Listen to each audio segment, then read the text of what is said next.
নমস্কার বন্ধুরা, আমি অনিন্দিতা আপনাদের সকলকে স্বাগত জানাচ্ছি। আজকে আমি চাউমিন দিয়ে একদম নতুন স্বাদের একটা রেসিপি আপনাদের সাথে শেয়ার করব। তো প্লিজ আমি কীভাবে বানাচ্ছি পুরো ভিডিওটি দেখার অনুরোধ রইল, আশা রাখছি ভালো লাগবে। আজকের রেসিপির জন্য এখানে আমি চাউমিন নিয়েছি, আর এখানে আমি সরু চাউমিনটা ব্যবহার করেছি। আপনারা চাইলে মোটা চাউমিন দিয়েও এই রেসিপিটা বানাতে পারেন, আর আপনাদের যতটা প্রয়োজন চাউমিনটা কিন্তু সেই মতো নিতে হবে। এদিকে দেখুন কড়াতে কিছুটা জল দিয়েছি, আর জলটা ফুটতে শুরু করেছে। এবার এর মধ্যে দিয়ে দেবো চাউমিনটা আমি ভালো করে সিদ্ধ করে নেব। এদিকে দেখুন চাউমিনটা কিন্তু বেশ ভালো মতো ফুটে গেছে। গ্যাস রেটটা আমি বন্ধ করে দেবো, দিয়ে এই গরম জলের মধ্যে চাউমিনটা আমি রেখে দেবো 2 থেকে 3 মিনিটের জন্য, তাহলে চাউমিনটা কিন্তু সুন্দরভাবে নরম হয়ে যাবে। এদিকে দেখুন চাউমিনটা কিন্তু বেশ নরম হয়ে গেছে। এবার এটা আমি তুলে নেব, জলটা ভালো করে ঝাড়িয়ে নিতে হবে। অন্যদিকে একটা বোল নিয়েছি, আর এই বোলের মধ্যে দিয়ে দেবো হাফ বাটি পরিমাণে বেসন। এখানে আমি ছোট বাটির হাফ বাটি বেসন নিয়েছি। এবার এই বেসনের মধ্যে দিয়ে দেবো 1 চামচ পরিমাণে গোলমরিচের গুঁড়ো, দিয়ে দেবো হাফ চামচ পরিমাণে হলুদের গুঁড়ো। এবারে এর মধ্যে দিয়ে দেবো হাফ চামচ গরম মশলার গুঁড়ো। এবারে এর মধ্যে দিয়ে দেবো 1 প্যাকেট ম্যাগি মশলা। ম্যাগি মশলাটা দিলে এই নাস্তাটা খেতে কিন্তু অনেক বেশি সুস্বাদু হবে। এবারে এর মধ্যে দিয়ে দেবো স্বাদ মতো লবণ। এবারে এর মধ্যে আমি জল দিয়ে দেবো, দিয়ে একটা মোটা করে ব্যাটার বানিয়ে নেব। আর বন্ধুরা, আপনারা পছন্দ মতো মশলা এখানে ব্যবহার করতে পারেন। এই ব্যাটারটা একটু মোটা করে বানাতে হবে, আর এইভাবে একটু ফেটিয়ে নেব যাতে বেসনের কোনো রকম দলা ভাব না থাকে। এদিকে দেখুন বেসনের মিশ্রণটা আমার রেডি হয়ে গেছে। এবার এটা আমি সাইড করে দেব। এবার এই চাউমিনের মধ্যে দিয়ে দেবো গ্রেট করা গাজর কুচি, দিয়ে দেবো ক্যাপসিকাম কুচি। এবারে এর মধ্যে দিয়ে দেবো সামান্য পরিমাণে আলু কুচি। এবারে এর মধ্যে দিয়ে দেবো পেঁয়াজ কুচি, দিয়ে দেবো কাঁচা লঙ্কা কুচি, ঝালটা স্বাদ মতো দেবেন। এবারে এর মধ্যে দিয়ে দেবো বেশ কিছুটা ধনেপাতা কুচি। আপনারা এখানে পছন্দ মতো সবজি অ্যাড করতে পারেন। দিয়ে দেবো স্বাদ মতো লবণ। এবার এগুলো ভালো করে মিক্স করে নেব।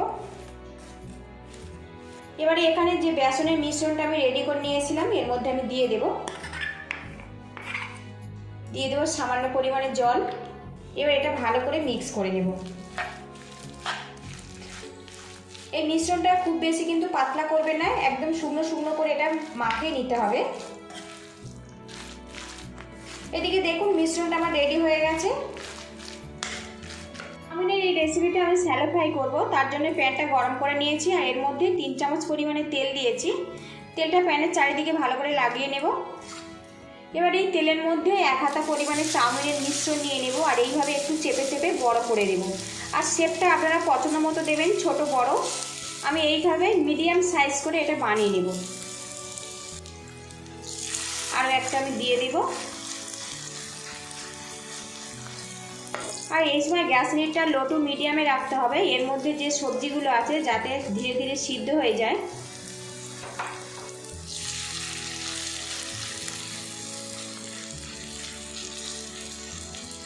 এবার এইগুলো আমি উল্টে দেব। আর বন্ধুরা, এই রেসিপিটার নাম হচ্ছে চাউমিনের প্যানকেক বা চাউমিন পকোড়া, আপনারা যে কোনো ইচ্ছে নাম দিতে পারেন। একটু আলতো হাতে এগুলো উল্টে দিতে হবে।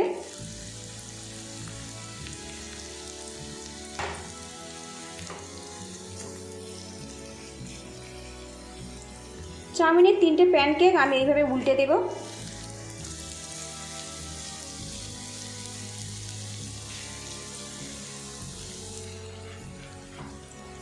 এদিকে দেখুন চাউমিনের 3টে নাস্তা কিন্তু আমার পুরোপুরি রেডি হয়ে গেছে। এবার এগুলো আমি তুলে নেব। আর বন্ধুরা, আপনারা যদি মুচমুচে খেতে চান তো এগুলো একটু বেশিক্ষণ ধরে ফ্রাই করবেন, তাহলে কিন্তু এই রেসিপিটা মুচমুচে হয়ে যাবে। তো আমি এই রকম নরম করে একটু ফ্রাই করে নিয়েছি। এবার এটা আমি তুলে নেব। আবার এই প্যানের মধ্যে কিছুটা চাউমিনের মিশ্রণ দিয়ে দেবো। আর বন্ধুরা, চাউমিনের নতুন স্বাদের এই রেসিপিটা ভালো লাগলে একটা লাইক দিয়ে দেবেন, আর চ্যানেলে নতুন হয়ে থাকলে চ্যানেলটিকে সাবস্ক্রাইব করার অনুরোধ রইল। বাকিগুলো আমি এইভাবে ফ্রাই করে নেব। চাউমিনের এই রেসিপিটা আজকে আমি সসের সাথে পরিবেশন করব। আর বন্ধুরা, ভালো লাগলে অবশ্যই বাড়িতে এইভাবে ট্রাই করবেন। আপনারা ভালো থাকবেন, সুস্থ থাকবেন এই কামনা করে আজকে আমি বিদায় নিচ্ছি। তো দেখুন কতটা লোভনীয় চাউমিন। তো আমরা অনেকভাবে খেয়েছি, একবার কিন্তু এইভাবে অবশ্যই ট্রাই করবেন, আশা রাখছি খুবই ভালো লাগবে।